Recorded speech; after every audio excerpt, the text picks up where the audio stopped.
On Larry King Now, I'm joined by two Hollywood legends, Kevin Costner and Gary Oldman. These movies, when they work at their very best, and often they don't work, but when movies are working at their very best, they can become about moments and things that are said that you will never, ever forget.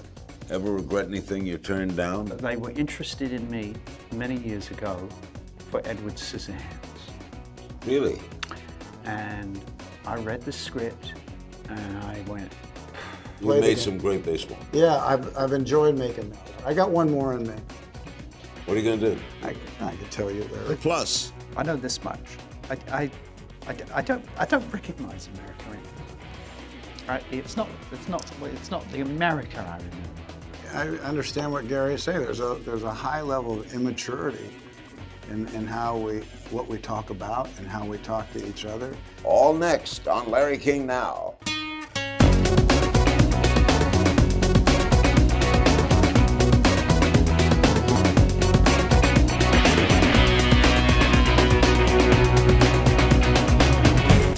Welcome to Larry King Now. Special guests today, Kevin Costner and Gary Oldman, Hollywood legends. Kevin is an Academy Award-winning actor, director, producer, and musician, known for his work in films like The Untouchables, Dances with Wolves, Robin Hood, Prince of Thieves, Bull Durham, and a lot of other great ones too, just a few. And Gary Oldman's decades-long career has garnered him an Academy Award nomination, 2 BAFTA Awards.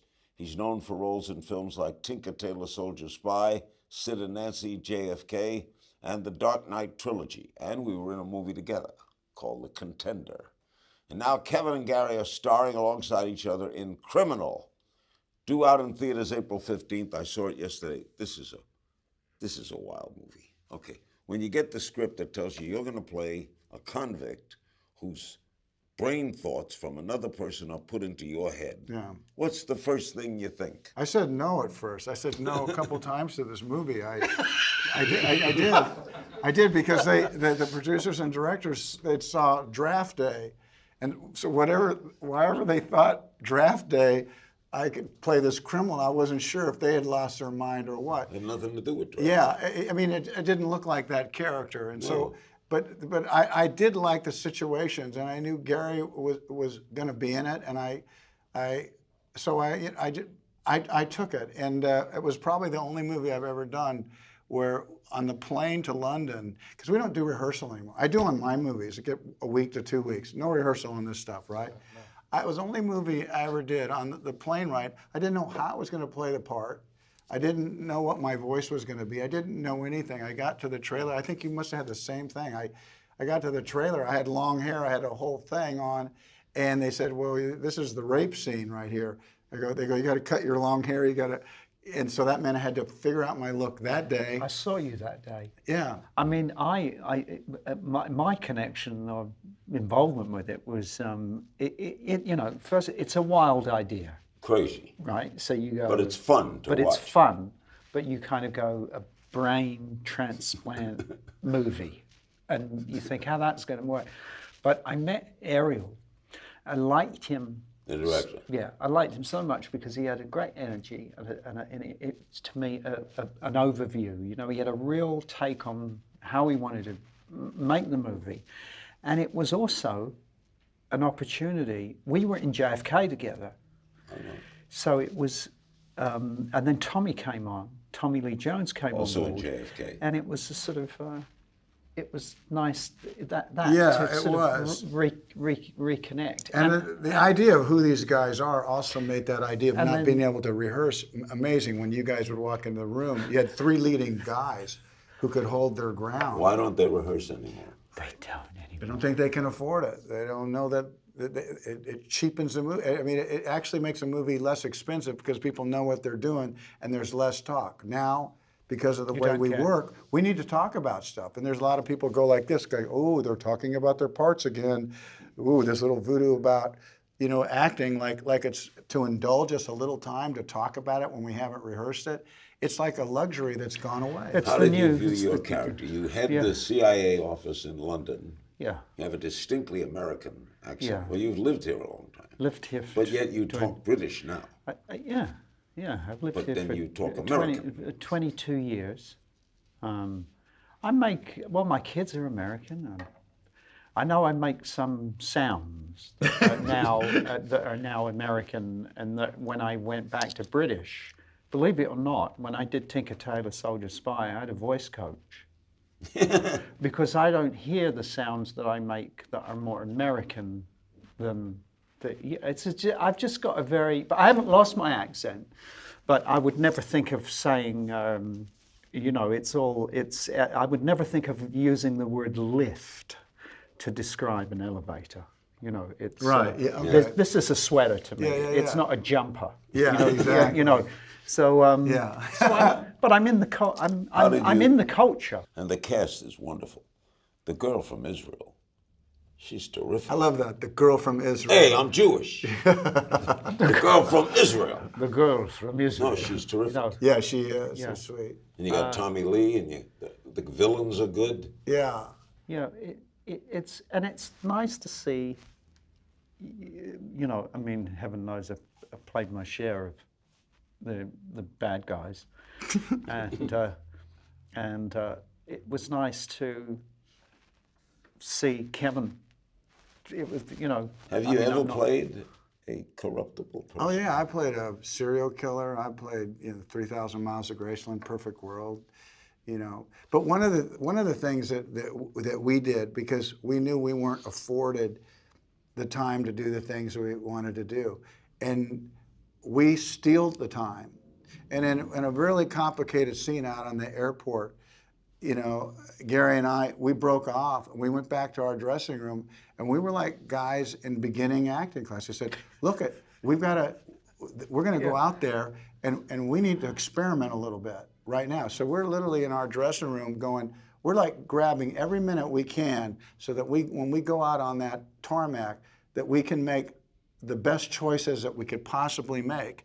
And you know, what I appreciated was I said, Gary, would you come over? And he said, yes. You know, and there was that kind of thing of like, that's what you call support. When you say, look, I just really need to run this. I need to even know where I'm going to be at. I need to hear you. Because I don't think anybody out there really cares anymore. They feel like sometimes we're a little bit of hot water or cold water, that we can somehow just turn it on magically.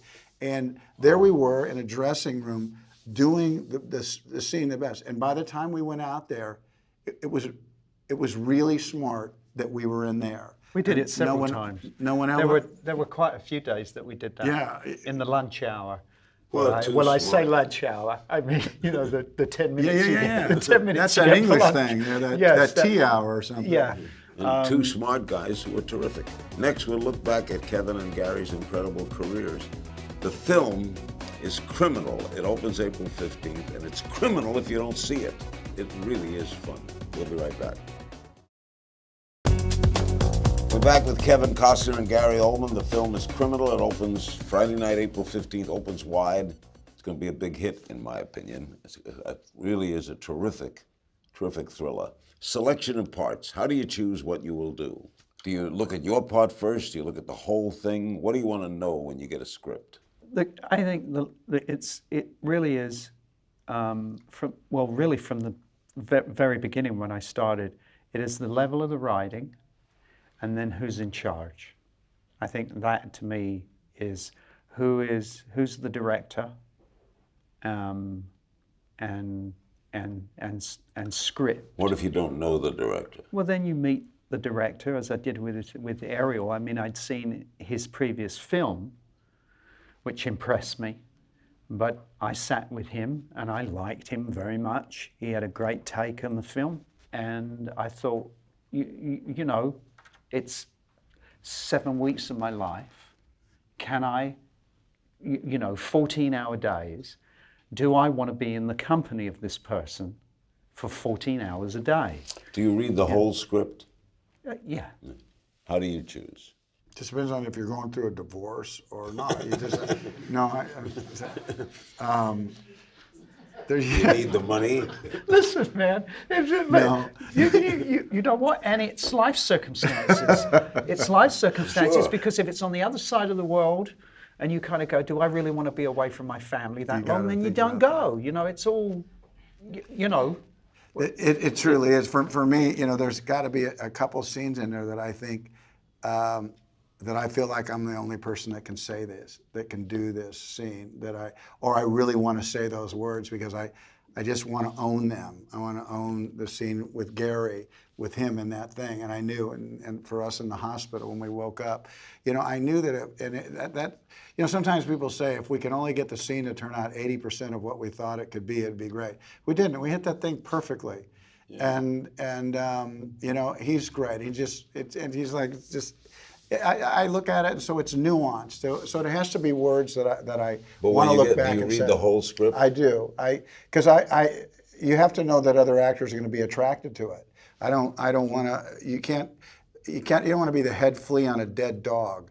You want to have a kind of script where you know that world-class actors are going to also, throw their hat in the ring if, number one, it fits their schedule and is that. Ever regret anything you turned down, Gary? I've turned a few things down. I can't say I regret, but I couldn't mention them. No, because other people got the part. Yeah. But when you saw it, did you say, oh, gee? I can tell you one story, that they were interested in me many years ago for Edward Scissorhands. Really? And I read the script, and I went, it's ridiculous. There's a castle at the end of this road, and then an Avon lady comes around selling makeup, and this kid's got scissors hands. This is nuts. I don't get this at all. And ended up not doing it, or not even. I don't think I even went in for a meeting. I just said it's not. I don't get it. Then of course they cost Johnny Depp, and Tim Burton was relatively unknown at that time too. It was so that was another unknown sort of commodity. And I go and see the movie, and the camera pans over these multicolored houses in this very sort of suburban neighborhood, and then you see the sort of Dracula castle on the hill. Literally 2 minutes in, I went, yeah, I get it. I got it. I just got it too late. But Kevin, you ever regret anything? Well, 2 seconds ago, I knew exactly what I was going to say to you, so I don't know if there's Alzheimer's coming on or what.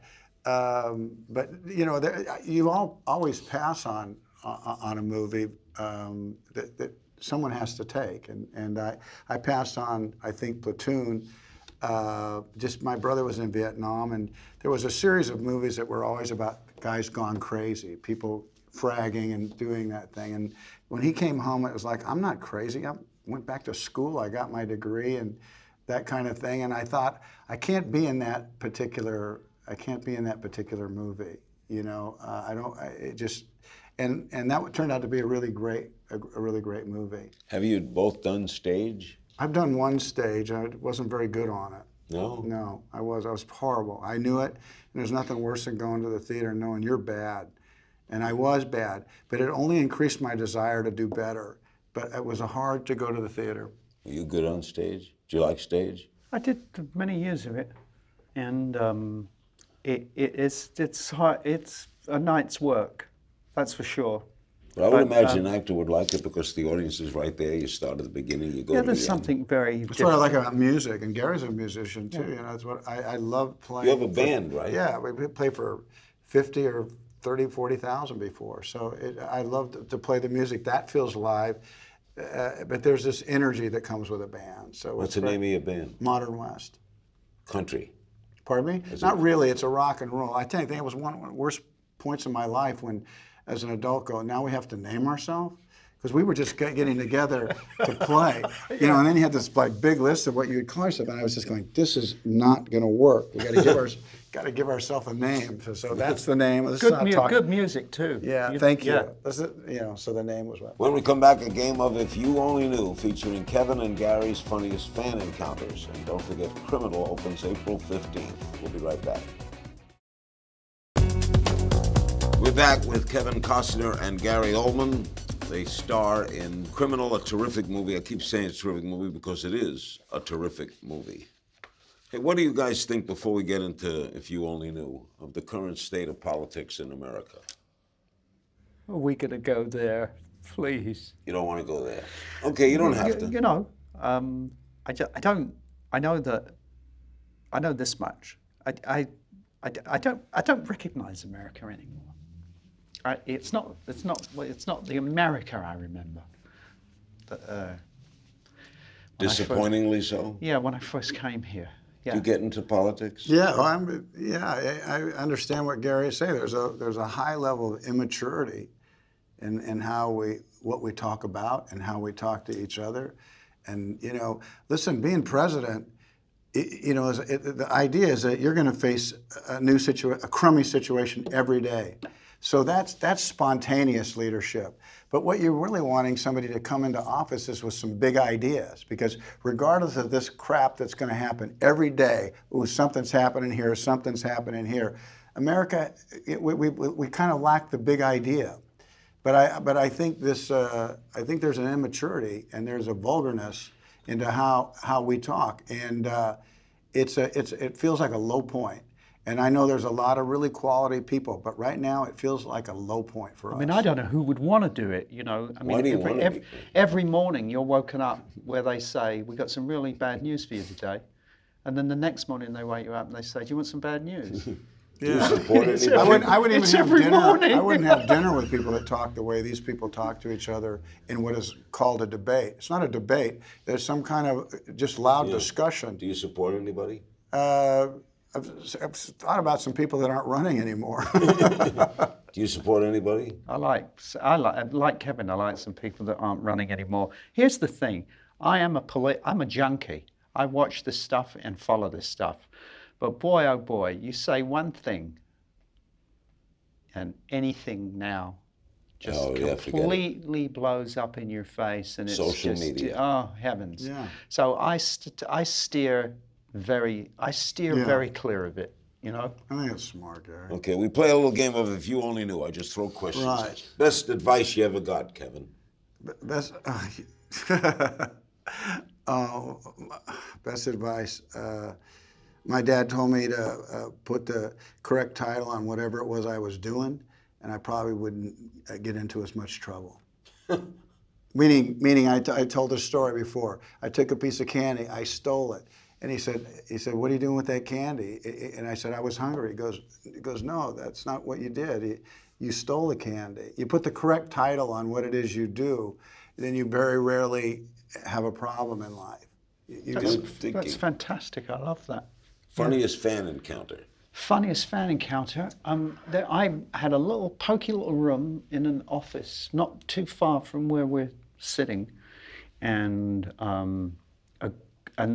people started to kind of know. They worked out where I was. Mm-hmm. So fans would occasionally hang outside and want pictures or knock on the door. And one day I got a knock on the door, and a woman was going to have a tattoo of me on her left breast. So that it was a sort of, the template for this picture was there. And of course she wanted to tattoo my signature underneath. What did you say? The picture. I said, do you have a pen? What was yours? You must have had many. Yeah, I've had many, but mine was a little, I'm going to tell you a little different one. In the first Gulf War, sometimes the Hollywood community comes to a song, to rally. David Foster called me, who and called me, and the whole community came forward. He gave me a lot more credit for being the first guy in that helped start this thing. But anyway, we're over at the Warner Brothers thing, and everybody you can imagine, Springsteen and Quincy Jones, you go right down the list. Everybody's singing this song. It's been a long day. And there was even veterans' wives there, and we ended up meeting everybody, but it was a 6-hour day. It was long. I'm now walking down the hall, the big studios, you know how steep they are, and I was tired, and I heard this voice, "Kevin, Mr. Costner." And I was about 40 yards away, and I had a good chance that I could keep walking, that I didn't hear that. And I have tried to be good to fans my whole career, but I was beat, and I thought there's enough distance I could get away with, didn't hear it. Then now I'm 50 yards, and I heard the voice again, "Mr. Costner," and I took about 6 more steps, and I thought, there's no way. And I thought, you are such a turd. Stop. And I stopped, and I turned around, and I looked back at this woman, and she had kind of like deflated because she thought I was going. But she looked at me, And I walked back to her and I said, yes, what's happened? And she goes, I want to thank you for coming today. And she says, I want to tell you how much your movie Dances with Wolves meant to me. She goes, there's a scene at the end where you come back from being a prisoner and you see your wife and you're running up the hill and she's running up the hill and you hug her and you kiss her and it seems like that kiss goes forever and you roll in the snow. And she says, my husband's missing in action. And all I can think of is that moment that maybe I get to run and meet him again someday. And I want to make my kiss with him last as long as you made that kiss in the snow. And so I walked back to something that I didn't know what I was walking into, and it affected me. And I've had that happen a lot of times. You have a lot of meaningless encounters, and sometimes you have some that hits you right to the core. And when she said, I've lost my husband, and all I want is that moment, I went back because I had the negative, and I cut out 3 frames of that negative and sent it to that woman of that exact scene. So not such a funny encounter, but it's probably similar to some of them that we have. Some of them can be meaningless, and that paper that you sign is lost 2 seconds later, and sometimes somebody can affect you, and that one affected me. I had a moment with Danny Kaye. I had him on my radio show late at night, yeah. and a lady called in and said, my son loved you, Danny. He just loved you. He used to imitate you. And he was killed in Korea.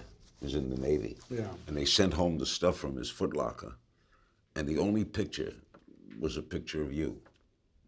So I framed that picture, and it's next to a picture of my son, and I dust your face every day. And Danny started to cry. Yeah. Well, it can happen to you. You never know how you touch people. These movies, when they work at their very best, and often they don't work, but when movies are working at their very best, they can become about moments and things that are said that you will never, ever forget.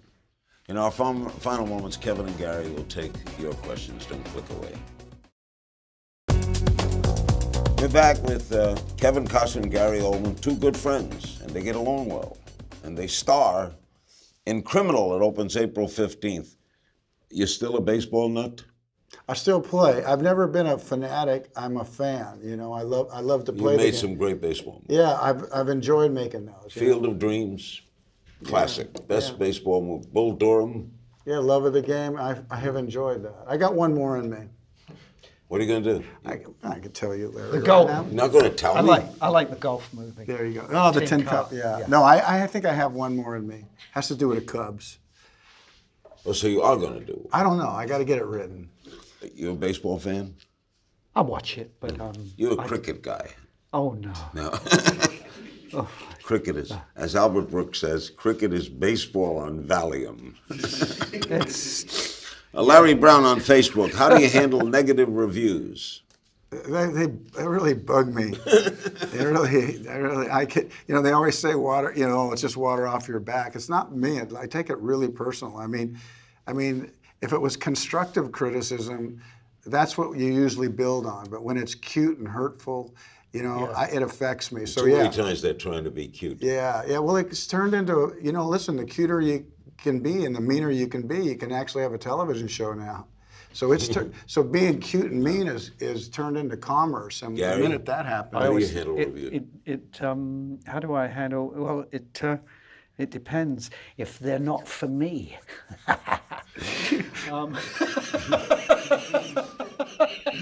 No, you can. They can be upsetting, but it's the sea you swim in. You're putting yourself out there. I'm going to ask one more. Dances with Wolves won Bobby Nelson on Facebook. It holds a place in the National Film Registry. Why did that film have such an impact, is his question. I don't know. It was a journey movie, and I think everybody wants to go on a journey. It was your baby, though. It was a you didn't know where the movie was going. I think people like that in movies.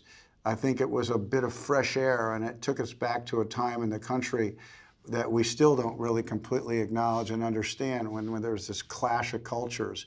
and out of it came, some really violent images, but it had an equal amount of poetry in it. So it was something I wanted to do. Nobody wanted me to do it. It was called Kevin's Gate, which I just couldn't quite understand. It took every bit of money I had and took all the time I had, and paid off. It had a really good outcome, but everybody, it's nice to go on a journey, and a movie can take you sometimes. And Tinker Tailor Soldier Spy, great script. Yeah, great piece of writing, great source material, and obviously, David Cornwell, John le Carre, who was a spy, who wrote the book, is still alive and still around. So it was always good when you've not only because people sometimes say, how do you get into it or how do you prepare? It was really, the book became my Bible because it's all there in the book, but also I had access to the man, and so they don't come along. No. Often. How often you see great scripts? I've been a part of some, and the thing is, the great ones, they usually start great on the first page. They do. I have a bad habit of reading the bad ones all the way through. I keep hoping they're going to get better, but the good ones, they're almost good from page one. Thank you, guys. Okay, Larry. Thank you, Larry. Thank Good you. to see you. Big thanks to my guests, Kevin Costner and Gary Oldman. Be sure to see them in Criminal. It's due out in theaters April 15th. It's a great film. You can always find me on Twitter at King's Things. I'll see you next time.